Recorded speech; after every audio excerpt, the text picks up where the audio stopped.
వైఎస్ఆర్ కడప జిల్లా వేంపల్లెను ప్లాస్టిక్ రహిత పంచాయతీగా తీర్చిదిద్దేందుకు ప్రజలంతా సహకరించాలని టీడీపీ మండల కన్వీనర్ రామమోహన్ పిలుపునిచ్చారు. నెల 3న గ్రామ పంచాయతీ కార్యక్రమంలో ప్లాస్టిక్ నిర్మూలనపై నిర్వహించే అవగాహన కార్యక్రమంలో ప్రతి ఒక్కరూ పాల్గొనాలని కోరారు. ఈ కార్యక్రమంలో పట్టణ అధ్యక్షుడు నామా వేమకుమార్, క్లస్టర్ ఇన్ఛార్జ్ మహమ్మద్, నాయకులు జబీబుల్లా, ఫయాజ్, మడక శ్రీను, తక్కెల షరీఫ్ పాల్గొన్నారు. ఈరోజు మన వేంపల్లె పరిస్థితి చూస్తే చాలా దారుణంగా ఉంది.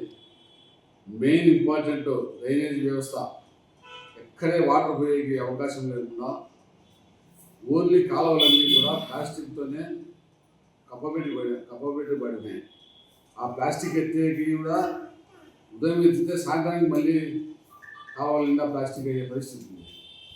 దయవుంచి మన వేంపల్లెను ప్రజలకు అంగళ్ళకు మేము కోరుకునేది ఏమంటే, వ్యాపారులందరినీ కూడా కోరుకునేది ఏమంటే, మన ఊరు మన వేంపల్లి అనే నిదానత అనే భావన మనలో పుట్టే తప్ప మనం ఈ వ్యవస్థను బాగుపరచలేము. ఎక్కడ చూసినా చెత్త కుప్పలుగా ఉంది. దాంట్లో చూస్తే ఉండేది ఎన్ని ప్లాస్టిక్ కవర్లే. ఆ ప్లాస్టిక్ కవర్ భూమిలో కులాలనే అవి కొన్ని ఏళ్ళు పడతాయి.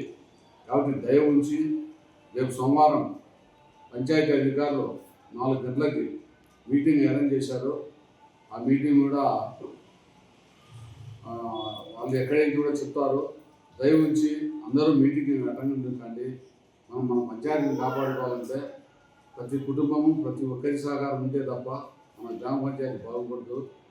ఎక్కడ చూసినా ఇప్పుడు విష జ్వరాలు కూడా వస్తున్నాయి. దోమలు ఎక్కువైతాయి ఈ వాటర్ వల్ల. వాడికి గ్రామ పంచాయతీలో కష్టపడే వాళ్ళు పని చేస్తున్నారు. ఎంత చేస్తారు? మనం చేసే గంధం మన ఇంటిని మనం ఎట్లా శుభ్రపరుచుకుంటామో మన వీధిని కూడా అలాగే శుభ్రంగా పెట్టుకోవాల్సిన బాధ్యత పౌరుల మీద ఉంది. కాబట్టి అందరూ సహకరించాలా. ప్రతి ఒక్కరు కూడా ఆ మీటింగ్కి అటెండ్ అయ్యి ఆ మీటింగ్లో అధికారులు ఇచ్చే సూచనలు వారిని గౌరవించి ఆ సూచనల ప్రకారం మనమంతా నడుచుకోవాలని చెప్పి ఈ పత్రికా ప్రకటన మూలంగా మీకు తెలుపుకుంటున్నాం.